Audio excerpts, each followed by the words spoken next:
חבר ועדת כספים יקר, אנו זקוקים לכ4 דקות מזמנך על מנת להציג לך נושא בעל השפעה מכרעת על עתיד הכלכלה, החברה והדמוקרטיה בישראל. בימים אלו עולים לאישור הוועדה ממצאי ועדת הריכוזיות. אנו, הבוחרים, החוסכים הפנסיונים, משלמי המיסים, הבעלים של 2.5 טריליון שקל הנכסים הפיננסיים של הציבור, או במילים אחרות, העם, אומרים די לריכוזיות. בקיץ שעבר יצאנו לרחוב וצעקנו, כי יוקר המחיה בלתי נסבל.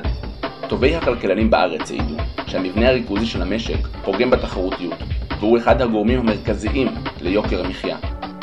ולכן, הממשלה ראתה לנכון למנות ועדה מקצועית, אשר הורכבה מטובי המוחות הכלכליים בארץ, אישי ציבור, אקדמיה והסקטור הפרטי. ערכה שימועים נרחבים, בפניה דיברו נציגי הטייקונים, חברות הפנסיה, משקיעים זרים וכל בעלי העניין.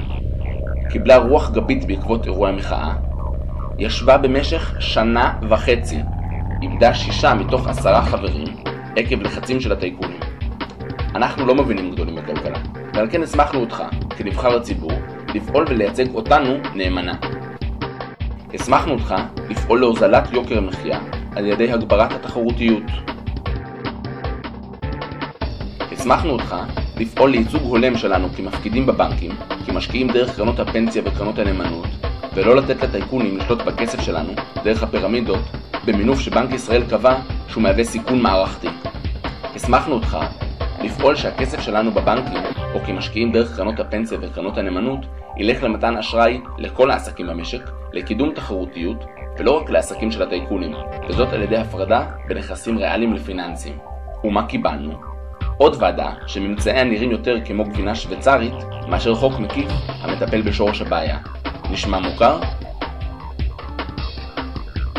לאחר הלחצים שהופעלו על חברי ועדת המומחים, קיבלנו חוק שמפריד בין נכסים ריאליים לפיננסיים, אך איכשהו גם מחריג את משפחת אריסון, ברונפמן, ורטהיים ועופר, בטענה שההחזקות שלהם לא משמעותיות.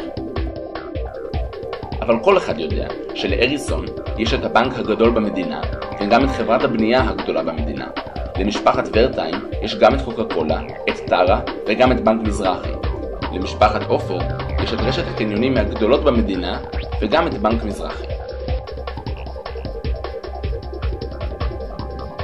אז איך זה יכול להיות שהוועדה קובעת שיש בעיה חמורה בהחזקות הצולבות, הפיננסיות וריאליות, ולמרות זאת היא מתירה החזקות שכאלו?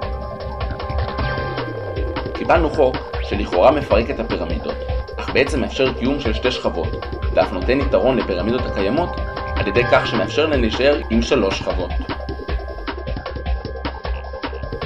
אז איך זה יכול להיות שהוועדה קבעה שיש בעיה חמורה במבנה הפירמידיאלי, ולמרות זאת היא ממליצה להותיר את הפירמידות הבעייתיות עצמן עם 3 שכבות? איך?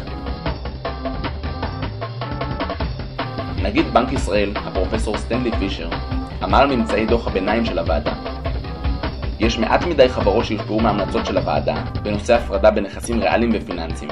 אני ציפיתי ליותר. לסיכום, אנחנו מבקשים ממך להבין את גודל השעה, להיות אמיץ, ולפעול להפרדה מוחלטת בין פיננסי לריאלי, כולל משפחות אריסון, עופר, ורטהיים וברונפמן. השטחת הפירמידות לשכבה אחת, או לחלופין, קביעת עיקרון פשוט. מניה אחת שווה כל אחד.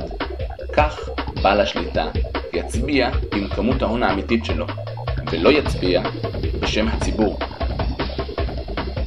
ביצוע החוק תוך 4 שנים מיום העברת החוק בכנסת.